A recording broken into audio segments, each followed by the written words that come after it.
வணக்கம் friends, welcome to Sudha Saran recipe. இன்றைக்கி நம்ம சேனலில் ஒரு சிக்கன் ரெசிபி தான் பார்க்க போகிறோம்.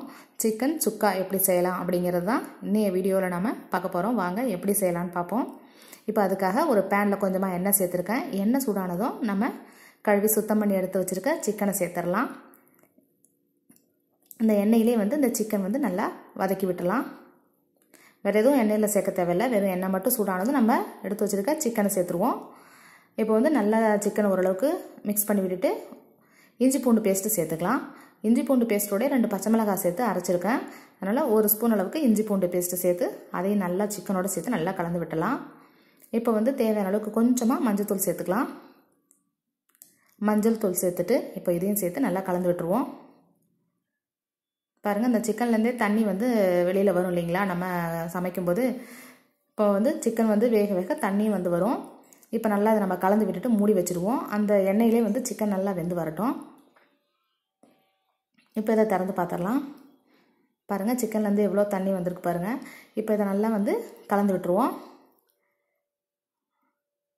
இப்போ நம்ம இதில் என்னென்ன மசாலா சேர்க்குறோம் அப்படிங்கிறத பார்க்கலாம்.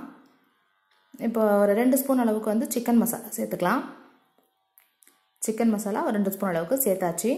அடுத்தது வீட்டில் அரைச்ச குழம்பு மிளகாய் தூள் இருக்கு இல்லைங்களா, அது ஒரு 1.5 ஸ்பூன் அளவுக்கு சேர்த்துக்கலாம். 1.5 ஸ்பூன் அளவுக்கு வீட்டில் அரைச்ச குழம்பு மிளகாய் தூள் சேர்த்தாச்சு. அடுத்தது காரத்துக்காக கொஞ்சமாக ஒரு சின்ன ஸ்பூனில் 1 ஸ்பூன் அளவுக்கு தனி மிளகாய் தூள் சேர்த்துக்குவோம். 1 ஸ்பூன் அளவுக்கு தான் போட்டிருக்கேன். காரம் அதிகம் தேவைப்படுறவங்க அதுக்கு ஏற்ற மாதிரி நீங்கள் மிளகாய் தூளோ அல்லது தனி மிளகாய் தூளோ அட்ஜஸ்ட் பண்ணி சேர்த்துக்கலாம். இப்போ மிளகாத்தூள் எல்லாம் சேர்த்தாச்சுங்களா, சேர்த்துட்டு இந்த எண்ணெயிலே நம்ம நல்லா சிக்கனோட சேர்த்து இதை நல்லா கலந்து விடணும். இந்த மாதிரி சிக்கனோட நல்லா எல்லாம் சேர்ந்து வர மாதிரி நல்லா கலந்து விட்டுடலாம். கலந்து விட்டுட்டு இப்போ இது வேகிறதுக்காக கொஞ்சமாக தண்ணி சேர்த்துக்கும். சிக்கன் ஏற்கனவே நம்ம எண்ணெயில் வதக்கி மூடி வேக வச்சிட்டோம் இல்லைங்களா. இப்போ நம்ம சேர்த்துருக்க மசாலாவோட சிக்கன் நல்லா வெந்து வர்றதுக்காக கொஞ்சமாக தண்ணி சேர்த்துக்கலாம். இப்போ சிக்கனுக்கு தேவையான அளவுக்கு உப்பு கொஞ்சம் சேர்த்துவோம். தேவையான அளவு உப்பு சேர்த்துட்டு இதை நல்லா கலந்து வச்சுட்டு மூடி வச்சுருவோம். இது நல்லா வெந்து வரட்டும். தண்ணி மட்டும் பார்த்து கொஞ்சமாக சேர்த்துக்கணும். அதிகம் சேர்த்துட்டோம்னா நமக்கு அது கிரேவி மாதிரி வந்துடும். சுக்கானா நமக்கு நல்லா ட்ரையாக இருக்கணும் இல்லைங்களா, ட்ரை ரோஸ்ட் பண்ணணும். அதுதான் நல்லா டேஸ்ட்டாக இருக்கும்.